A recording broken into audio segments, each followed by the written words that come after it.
Après 3 semaines de formation sur les techniques de gestion des déchets biomédicaux et conflits au niveau des structures de santé et des communautés, l'Association guinéenne pour le développement sanitaire AGDS a procédé à la remise de diplômes aux participants. Dans son discours, le président de l'AGDS a expliqué l'importance de l'intégration des pratiques de gestion des déchets ménagers et médicaux. C'est un domaine où il y a beaucoup de lacunes.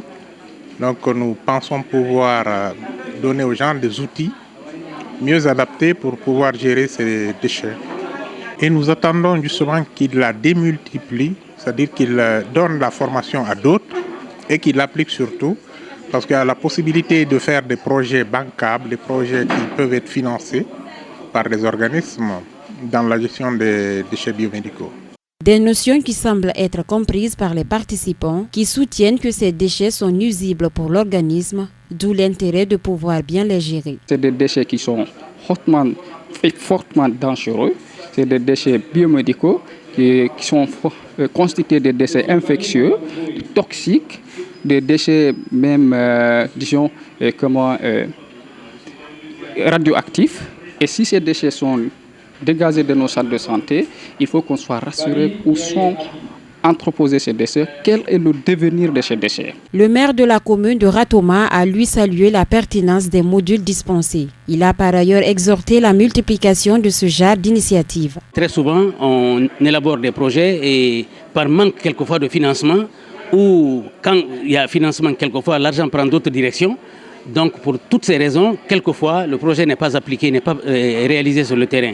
Mais nous espérons avec ceci que cela ne sera pas le cas et qu'ils vont continuer aussi à faire des formations, à associer le plus de gens possible pour que demain on puisse avoir une ville beaucoup plus propre. Au-delà de la formation, les partenaires comptent appuyer les agents formés dans la mise en œuvre de ces projets. Notre fondation ne se limite pas qu'à la formation. Nous voulons accompagner également les apprenants et toutes les organisations qui ont monté des projets à trouver les moyens à les réaliser. C'est notre fondation, c'est notre objectif et c'est ce qui nous caractérise, notre fondation. Donc nous ne venons pas pour partir, nous venons en réalité pour un partenariat durable. L'idée c'est que tout cela, tout ce monde que nous formons, crée une grande famille, c'est-à-dire une grande communauté de professionnels de la santé.